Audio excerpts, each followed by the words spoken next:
Hello বন্ধুরা, আজকে একটা অসাধারণ রেসিপি নিয়ে হাজির হয়ে গেছি আপনাদের সামনে।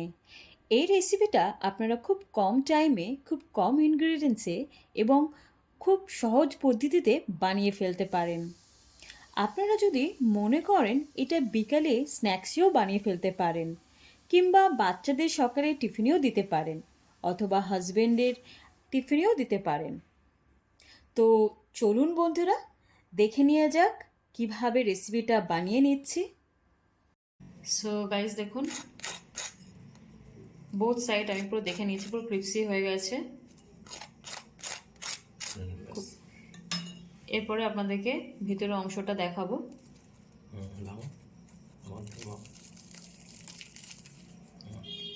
দেখুন, তো এই রেসিপিটা বানাতে আমি দুটো সেদ্ধ আলু নিয়ে নিয়েছি। এবার আমি আলুগুলোকে কাঁটা চামচের সাহায্যে ম্যাশ করে নেব। বন্ধুরা, মনে রাখবেন আলু স্ম্যাশ করার সময় একটু গোটা অংশ না থাকে, ভালো করে কিন্তু ম্যাশ করে নেবেন। আপনারা চাইলে ম্যাশেরও সাহায্যে স্ম্যাশ করতে পারেন। আমি আমার কাছে স্ম্যাশার নেই, তাই কাঁটা চামচের ব্যবহারই করছি।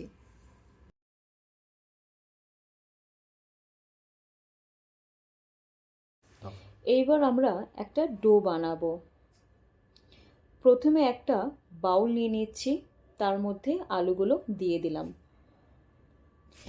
তারপরে দিয়ে দিচ্ছি 2 চামচের মতন ধনেপাতা।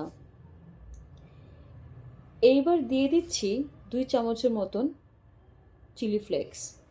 তারপরে দিয়ে দিলাম স্বাদ মতন লবণ। তারপরে দিয়ে দিচ্ছি 1/2 টেবিল স্পুনের মতন জিরের গুঁড়ো।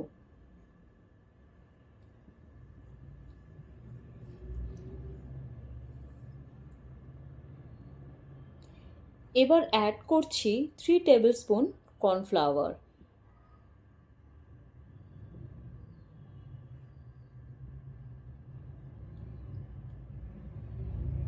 কর্নফ্লাওয়ারটা ভালো করে একটুখানি ঢেলে নেবেন।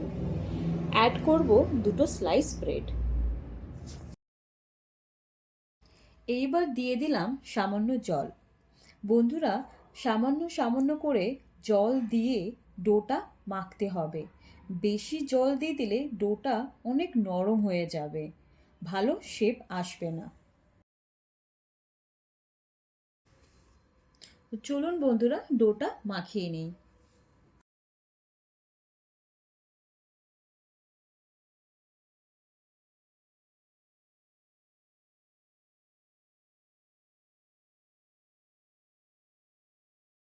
দেখুন বন্ধুরা, ডোটা বেশি শক্তও হয়নি আর নরমও হয়নি।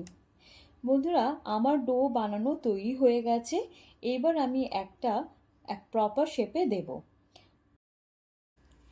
এখন আমি ডোটাকে লম্বা করে শেপ দিয়ে নিচ্ছি। এইবার এইটাকে ছোট ছোট করে ট্রায়াঙ্গেল শেপে কেটে নেবেন। আপনারা চাইলে অন্য শেপেও করে নিতে পারেন।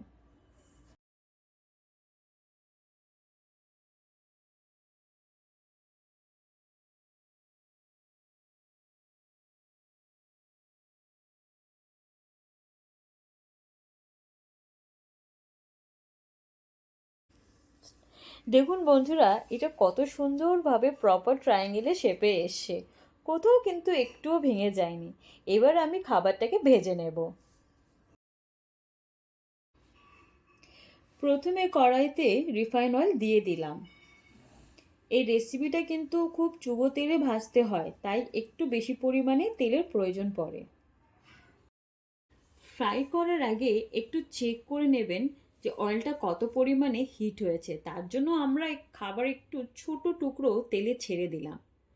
দেখুন বন্ধুরা, ছোট টুকরোটা তেলে ছাড়তে ভেসে উঠেছে। এবার আমি ট্রায়াঙ্গল পিসগুলো দিয়ে দিচ্ছি।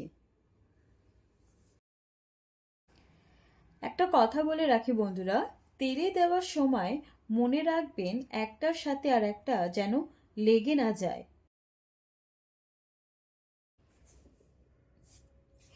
এবার এটাকে উল্টে পাল্টে ডিপ ফ্রাই করে নিতে হবে। যখন পুরো গোল্ডেন ব্রাউন হয়ে যাবে তখন খাবারটা তুলে নেবেন।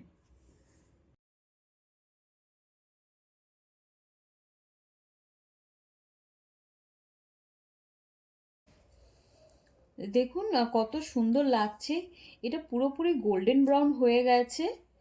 এবার এই খাবারটাকে তুলে আমি সার্ভ করে আপনাদেরকে দেখাবো।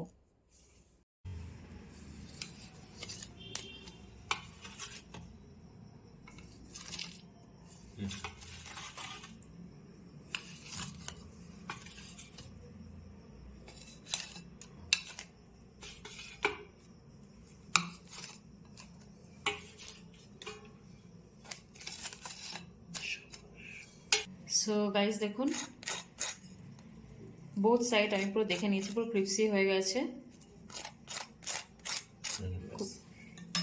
এরপরে আপনাদেরকে ভিতরের অংশটা দেখাবো।